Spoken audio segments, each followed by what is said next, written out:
Good morning and welcome to our live webinar, How to Build Your Diversity, Equity, Access, and Inclusion Program, hosted by PKF O'Connor Davies. All attendees are in listen mode only. Before we get started, I'd like to go over a few housekeeping items so you know how to participate in today's call. We've taken a screenshot of the attendee interface, and you should see something that looks like this on your own computer desktop in the upper right corner. You will have the opportunity to submit text questions to today's presenters by typing your questions into the questions pane of the control panel. You may send in your questions at any time during the webcast. We have a lot of material to cover, and if time permits, we will make an effort to respond. If we cannot get to your questions, a response will be sent post-event. PowerPoint slides and a recording of today's webinar will be made available to you via email a few hours after the event. At the end of the webinar, we do have a very short survey which will be prompted and your response is greatly appreciated. At this time, I would like to introduce Elizabeth G. Ballotte, partner with PKF O'Connor Davies. Liz? Thank you so much. Good morning, everyone. Thank you so much for joining us today. Truphena and I would like to welcome you to How to Build Your Diversity, Equity, Access, and Inclusion Program. We're delighted to have you with us today. My name is Liz Ballotte. I'm a partner at PKF O'Connor Davies. I've been with the firm for over 12 years now. My primary focus at the firm has been working with nonprofits and private foundations on compliance, due diligence, ESG, and helping our clients build their DEAI program. Truphena? Thanks, Liz, for the introduction. Welcome, everyone. Again, my name is Truphena Martin. I'm the firm's Diversity, Equity, and Inclusion Manager. I'm looking forward to today's webinar as I look forward to helping clients build such a wonderful initiative. We're here as a resource, and if you have any questions or concerns after the webinar, we'd love to discuss further. Thank you. Thank you so much. And I just wanted to let everyone know, unfortunately, Anan was not able to join us today, but I wanted to keep him up because he is an essential part of our team. So he is also available after for any questions. Next slide, please. Before I jump into the webinar agenda, I wanted to kind of talk about why are we here today. So as most of you are aware, the Association of Zoos and Aquariums is now requiring you to have a written diversity, equity, access, and inclusion program. These programs must be proactive and transparent with measurable goals for assessing your progress and must have paid staff members or a committee responsible for oversight as part of your reaccreditation process. In general, as many of you are aware, accreditation means official recognition of and approval of zoo, aquarium, wildlife park, or sanctuary by a group of experts. The accreditation status tells you a lot of information and aspects about your organization that you normally wouldn't be able to see as a guest. It can tell you things about such as your ongoing research, your conservation efforts, rules about breeding and enrichment, and your level of contact allowed by animals by staff and visitors. It also tells a lot about an organization's governance and has some financial aspects as well. Accreditation is much more than just your average seal of approval. It can include access to breeding programs, organizational resources, and conferences and more. It's often considered, the AZA, accreditation is considered the best accreditation a zoological facility can have. And that's due to its incredibly high standards and stringent requirements for accreditation. So that's why we felt it was really important to have this webinar with all of you today. We know you may be in various stages of your reaccreditation process, and we know it's over a 5-year span, but we thought it would be important to have this webinar so you can all have this information going forward when you do come up for reaccreditation. So now I just want to go over the agenda, what you can expect for us to be talking and covering with you today. As you can see, we've broken up our discussion into 3 different areas. So the first thing we want to talk about is program administration. I want to really emphasize here that this is really about buy-in and ownership of your DEAI program. We'll be giving you examples of what different aquariums and zoos have done in this area across the country. The next thing we'll be talking about is supplier diversity. This is where you're going to really need to look at your organization's diversity amongst suppliers. Are you using different suppliers? Are you reaching out to different suppliers? And how you're evaluating the suppliers that you are using. The last thing we're going to touch on today is the visitor experience. And what we really are hoping for today, that you'll have some tangible takeaways on how you can, first of all, evaluate and assess the visitor experience at your organization, how you can improve it, and how you can build this into your DEAI program. And now we're going to launch, we have a few, just so everyone's aware, we do have a few polling questions that we're going to be asking throughout this webinar. And this is just to help give us a sense of where all of you are in your DEAI journey, and hopefully also to prompt discussion. So if we could put up the first polling question, thank you. So this one's, have you started developing your DEAI program? Very simple. Please select yes, no, or not sure. And we'll give that a few minutes to populate and give everyone a chance to fill that out.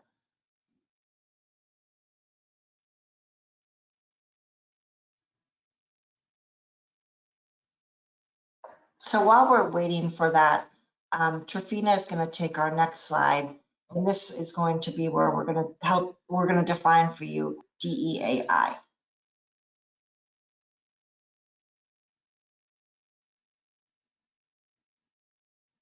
Thank you, Liz. Next slide, please.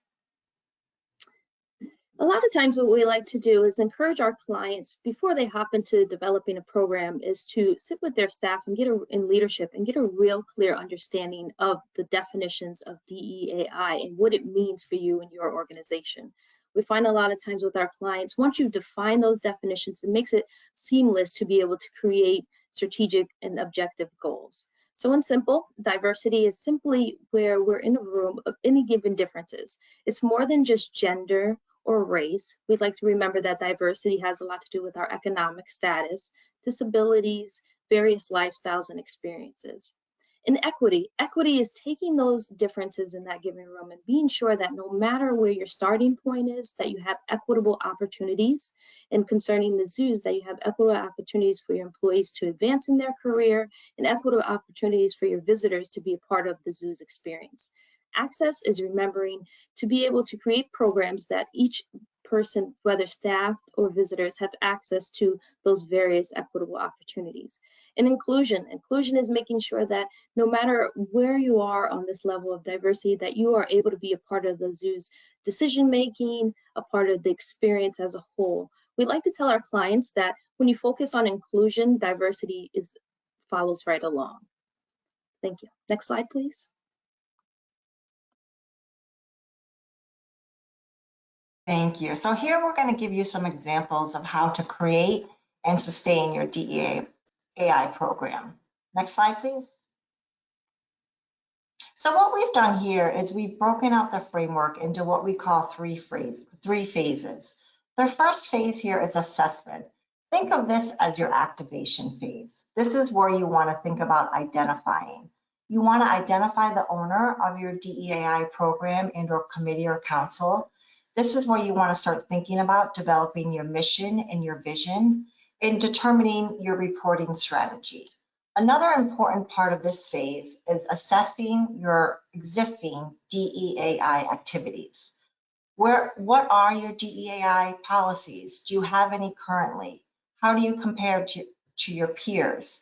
What we found so far working with clients in this particular phase of assessment is that often zoos and aquariums have all of this information scattered throughout the organization. So this is where you need to, like I said, assess what you have, what activities you have in place.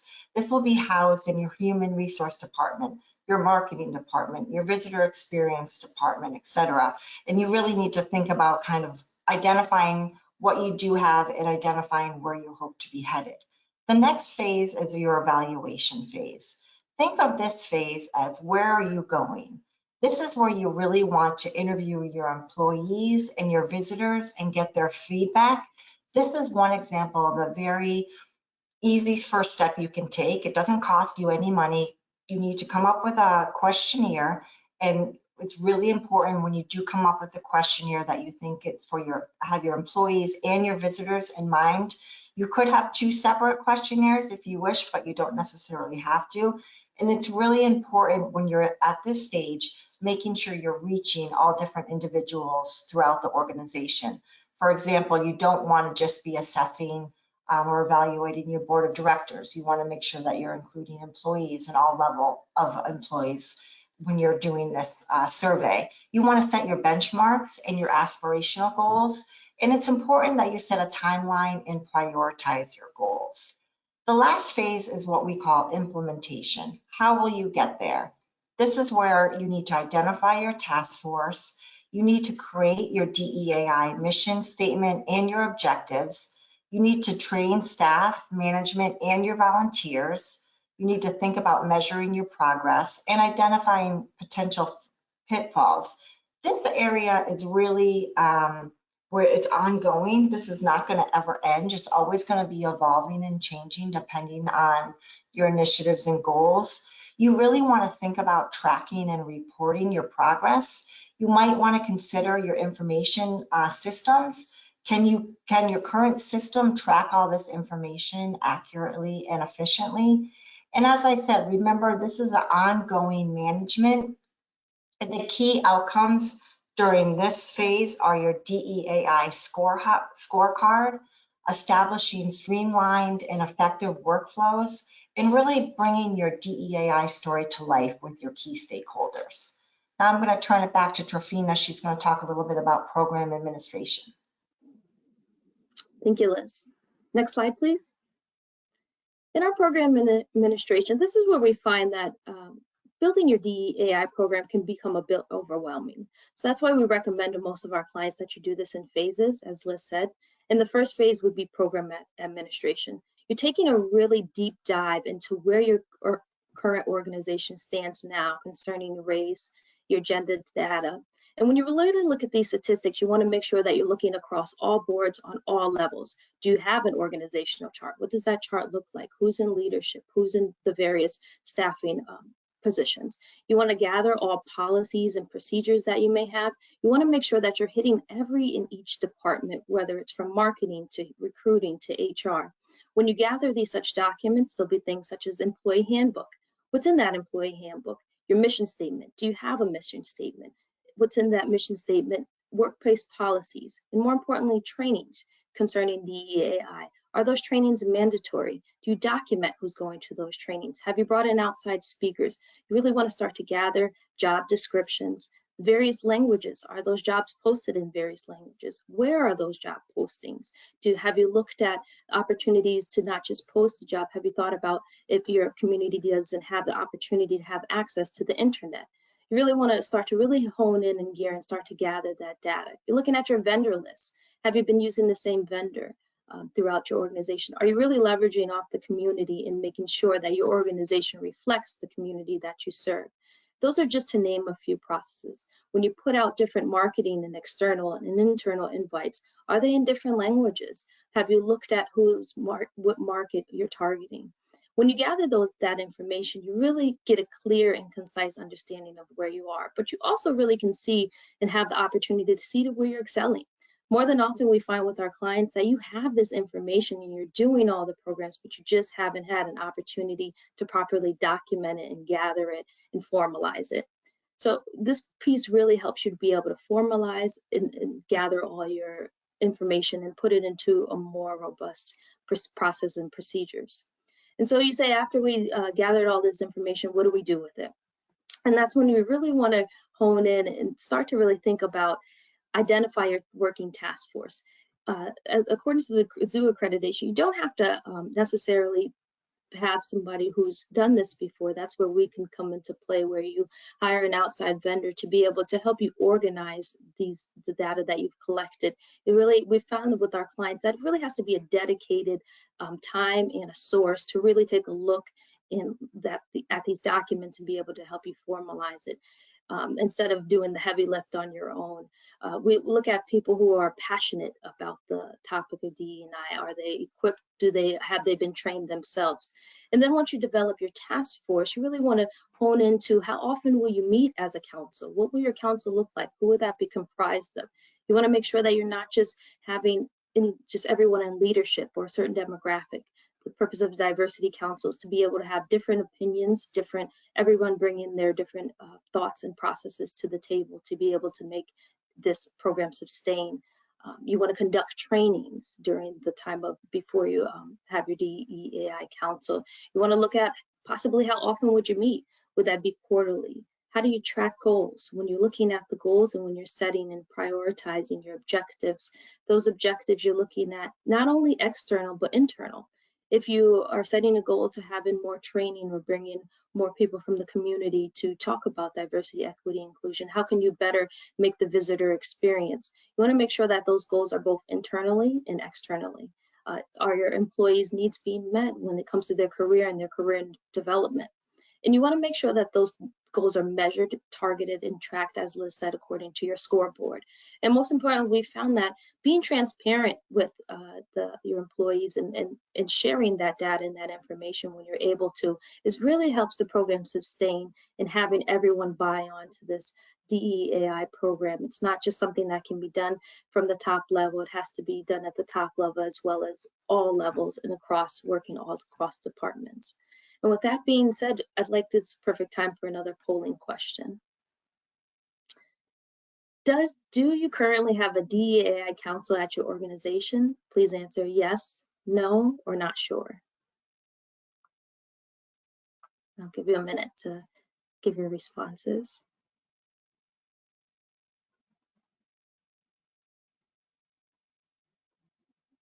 And as you're working on those responses, I'll turn it back over to Liz. Great, thank you so much.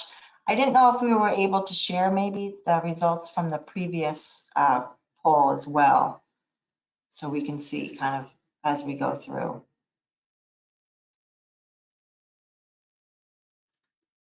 I think we're just waiting on that. Okay, so I'll start while we're waiting to see if that can come up. So the next thing that I'm going to focus on is supplier diversity. Okay, great. So next slide. Thank you. And then next slide. Are we able to share any of the polling results yet, or not yet? Yes, we can. We can share the first question if you like. Okay, sure. Just before I start, we could show maybe the first question.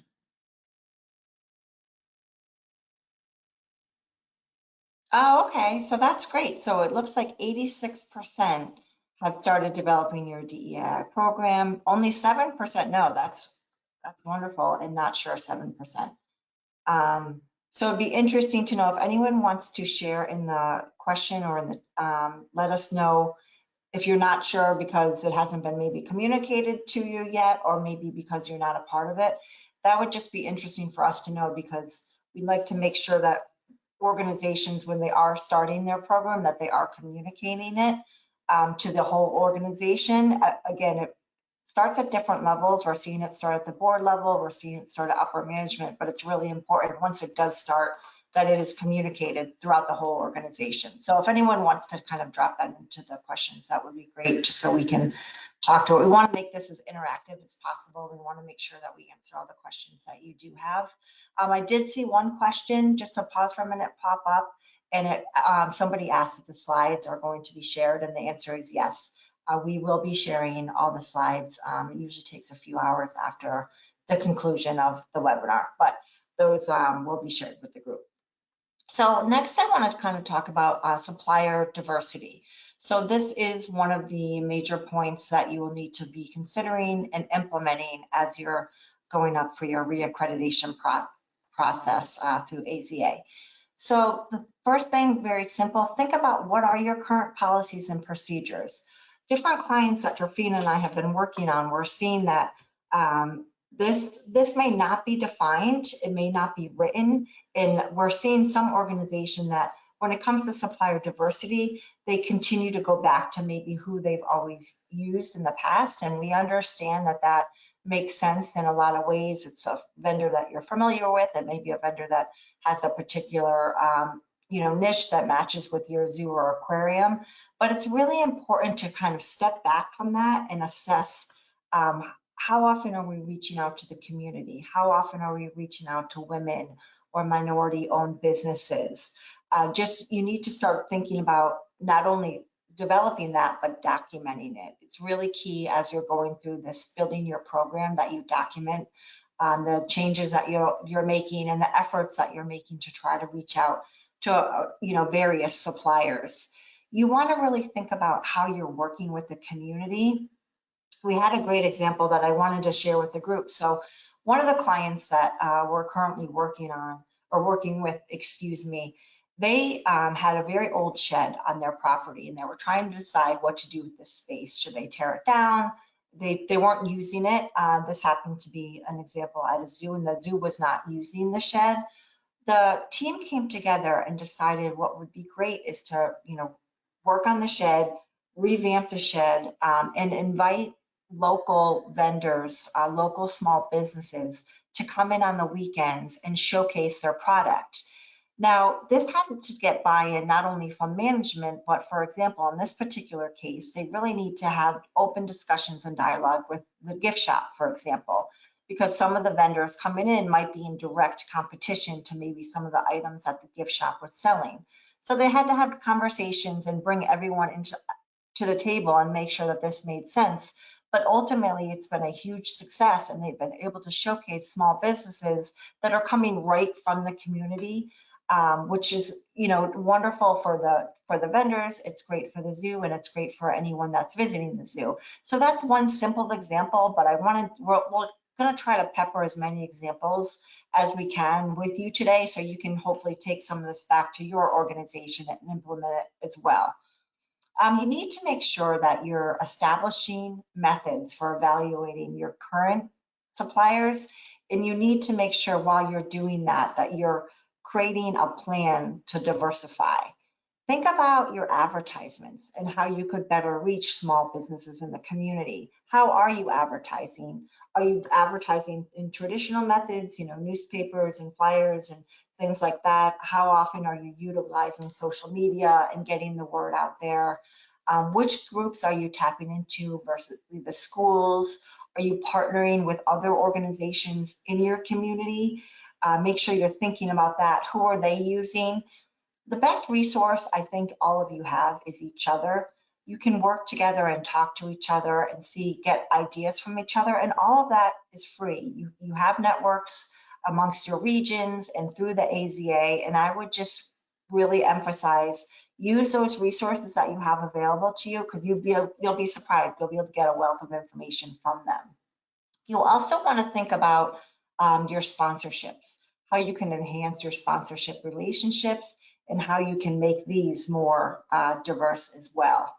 Then you really need to make sure that your procurement policy is written and defined. So think of the evaluation, as I said, think of the advertisements, and think of the sponsorships. Next slide, please. Visitors. Okay, next slide, thank you. So when part of the assessment that you're going to be going through the AZA is evaluating the visitor's experience. So the first thing we want to talk about when we're talking about the visitor experience is accessibility. So you want to really think about what are the physical and economic barriers. I know for one client that we're working with, they happen to be in a city, and there's some economic barriers for families, for example, to attend the facility and to be able to pay for it. So they've implemented a program that in various times throughout the year, if you're a member of this particular city, then you can attend the facility for free, and you can bring your family. So I'm sure some of you have similar programs. I know there's several of you on the call from all across the United States. So if anyone wants to put in the questions, ideas, or things that you're doing, when we get to the questions, I can voice those to the group and give examples. But that's just one simple example of how this particular facility is trying to remove the economic barriers. You really want to make sure that you're tracking your visitors. Are you reaching a diverse demographic, and geographic communities? And are you measuring this? Have you surveyed your visitors? So again, this is an example. You might have visitors that come to the zoo regularly that you could reach out to and ask them if they'd be willing to participate in a survey to get their firsthand experience, and they might have great ideas for you to implement this. You want to make sure you're looking at your designated areas. Do you have quiet areas? What do you offer as far as, do you have headphones? Do you have weighted blankets? We were talking to an organization that they really are working on changing their restrooms. So there's adult areas for changing and things like that, not just going beyond just having like the family, having, the restroom that's just for families, but they wanted to have this for adults as well that may need it. Think about how you can enhance their experience. Do you have Braille, for the different areas within the organization or the facility, so people that with limited or no sight can easily get around? You want to look at, when you're thinking about your programs and your events, look at who are you working with in your community and what groups are you not reaching and why. Think about identifying the obstacles of why you're not reaching some working groups in their community, and reach out to them and see if you can change that. You really want to look at and collect data on the workshops that you are offering. And is your staff adequately trained? Well, I know we already talked a little bit about staff earlier in the presentation, but you want to make sure that your staff is adequately trained to work with diverse cultures. And how often is this training happening? We've talked to a number of organizations that often may have a program like this when somebody's first onboarded or new to the facility. That's not enough. You really want to make sure that you're having this training offered on a regular basis, and make sure it's not just for new employees, that it's for employees that have been with the organization for a long time. You want to look at your signage across the facility. We had an interesting conversation with a client a few weeks ago that was explaining to us that over the summer, when various announcements at the end of the day or during the day were being made at the facility, that they happened to have an intern that spoke several languages. So during that time, they were able to have the announcements made, and beyond just English and Spanish, depending on your, where your facility is located and the prevalent languages, they were able to have this intern, give these announcements in various languages. Unfortunately, once that person left the organization, that stopped. So think about things like that, like how you can enhance it and use different people. Hopefully this facility that I'm referring to will be able to re-implement that. We all know that resources are really stretched right now for all of you, so I know we're throwing a lot of ideas at you. We're aware that the workforce is a challenge, particularly in this industry right now. So you may have to get creative here. We understand that you may not be able to implement everything that we're suggesting today, but we want to make sure that we're giving you a broad range of ideas. So hopefully one or two of these ideas will be able to work for you. And if you need more ideas or more suggestions, of course, you can reach out to Truphena or myself at any point after this webinar. We're happy to meet with you and discuss and try to help you with that as well. Next slide, please. And before we get into the next slide, are we able to show the polling results for the second question? Oh, yes, thank you.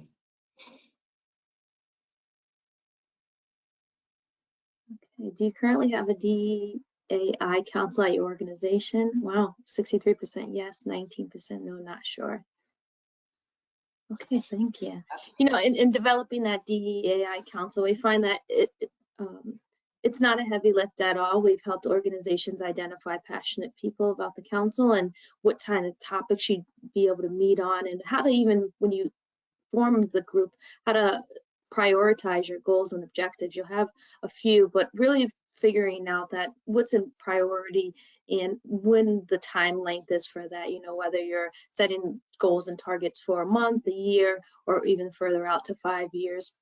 And as a council, you know, developing the handbook for the council, how often would you meet, and what would be a part of those topics, and how you can present that the council to your organization so that it can be sustained and well received. So that's wonderful that the majority of you are on schedule for that. All right, so now we're going to talk about, actually we'll have another one additional polling question at this time. Okay, and it says, did you hire an DEAI consultant to assist in building your DEAI program? Yes, no, or not sure. And I'll give a few moments to answer that.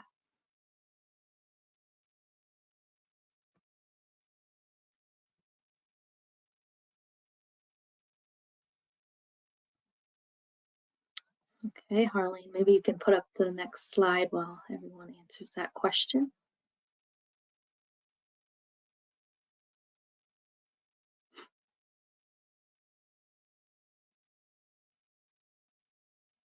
Okay, next slide, please.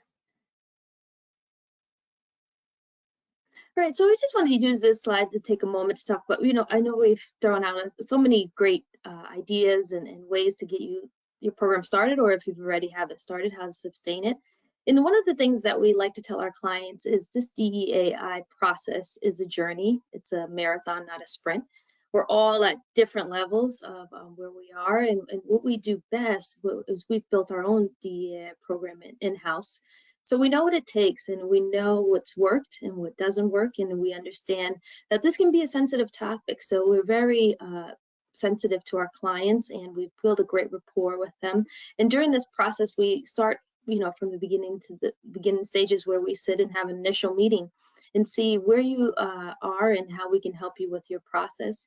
We understand that there's no one size fits all to these programs, and although you're going under the same accreditation, you may not all be at the same level. And so what we find is that some clients will help them when coming in, we're starting their program, or we're helping them sustain it, or we're just simply giving recommendations. We understand we have great rapport with the clients. We've been able to walk each client through each process seamlessly. And once we're able to help you build this program, learning how to sustain is very important. A lot of times we find with clients that we give the recommendations, but they may need help on how to continue to get that leadership buy-in, or continue to have the meetings, how they're going to be held, and what programs are, how to even implement such things internally, whether that's coming up with a DEI newsletter, creating different various initiatives. We're available to you. We have some great staff and partners here who have great experience in developing our program here at PKFOD.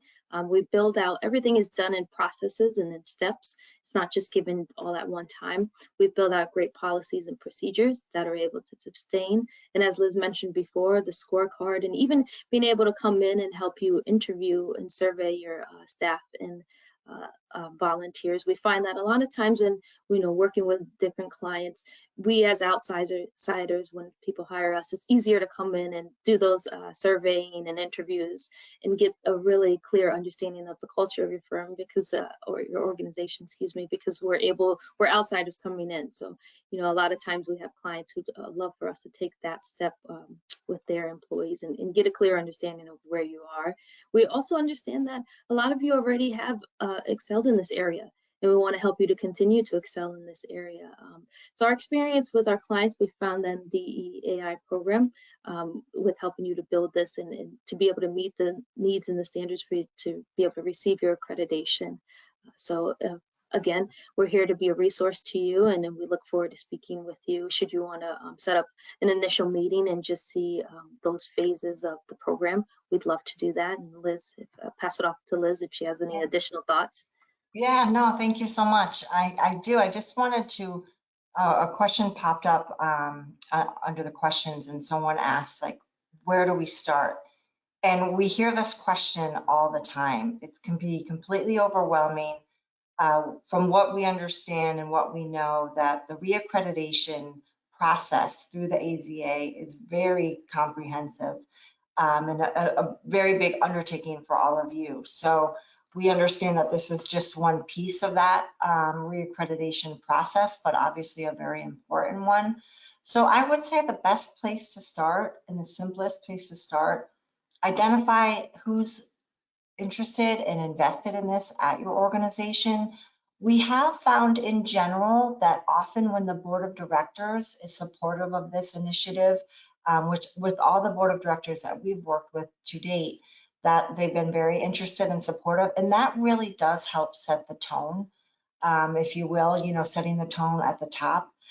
This is a unique situation because the AZA is requiring all of you to do this. So with that, that can be a positive, and that can also obviously add some pressure to your organizations. From what we're hearing, organizations and zoos and aquariums across the country have been wanting to implement a lot of these initiatives for a very long time, but they've just not had the resources to do so. And now, obviously, with the AZA coming in and making this a priority, it's forcing some of you to kind of act sooner maybe than you were ready to. But just know that's okay because you're starting. As Truphena mentioned, we started our DEAI initiative at the firm several years ago, and we just had to start. We knew there were areas that we were doing well. We knew there were areas that we had to improve. And I think one of the things that we learned coming out of that process ourselves was how much we really were doing already, but it just wasn't under the umbrella of DEAI. So I'm sure there's a lot of data across your facility and organizations that just hasn't been compiled in a way that you really want to think about compiling that data and that information so you can tell your DEAI story. And not only to the AZA, I would say take a look at this opportunity as a way that you can start your journey. You can be transparent to your visitors, to your community, potentially to get grant funding. There's lots of ways that this information can help you and not only help you become a stronger organization, but also can help individuals within the organization learn and grow. As Truphena said, some of these are difficult conversations to have. We've helped organizations have them. We've had them ourselves. So we understand it's not easy, but I think the answer to that question is just start where you can. I kind of went through the 3 phases, as we call them. There's activation, acceleration, and improvement.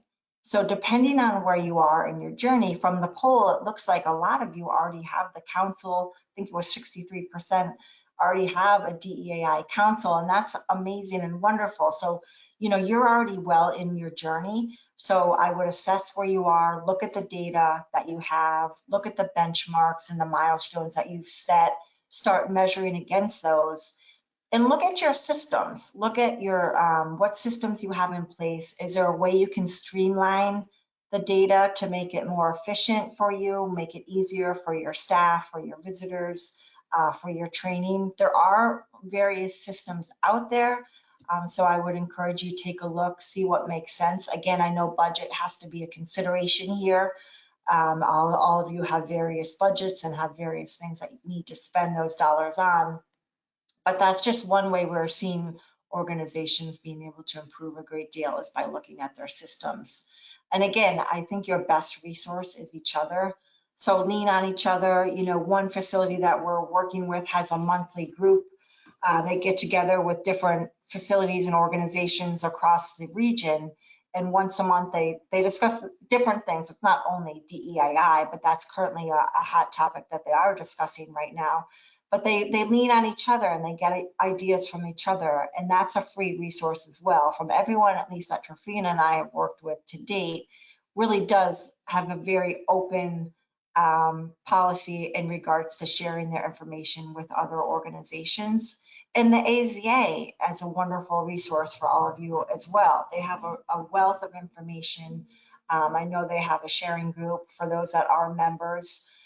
Truphena and I obviously are not members, but we're able through different organizations that we work with to see what the resources that are offered.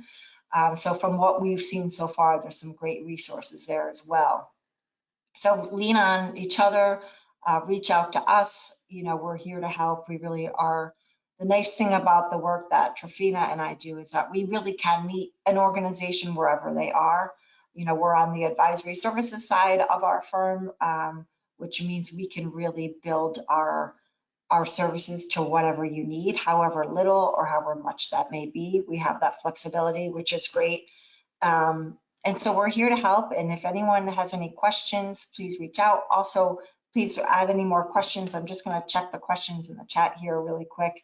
And if anyone wants to share, you know, like I said, from the previous poll questions of maybe how, if they're not sure if they have this, if they've started a DEAI council, we'd love to hear from you. Just, I'm just curious really if that's just because maybe the organization hasn't communicated that to you yet.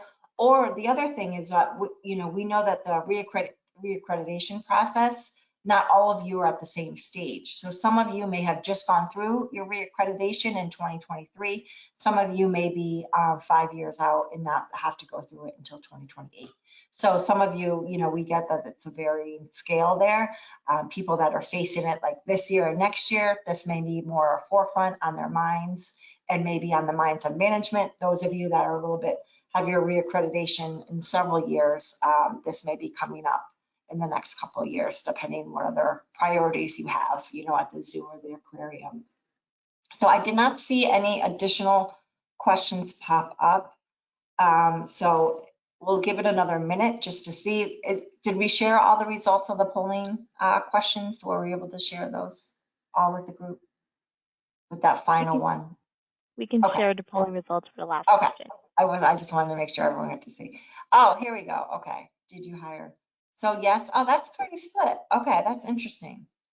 So, you know, it's very clear in the AZA's guidelines for this that, you know, you can have a committee or a dedicated employee.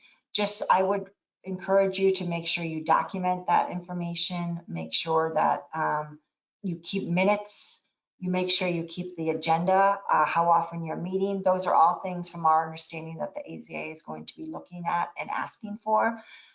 We often say in our world, if you don't document it, it didn't happen. So I come from, like, as I said earlier in the presentation, a background of compliance. So I can't say document enough.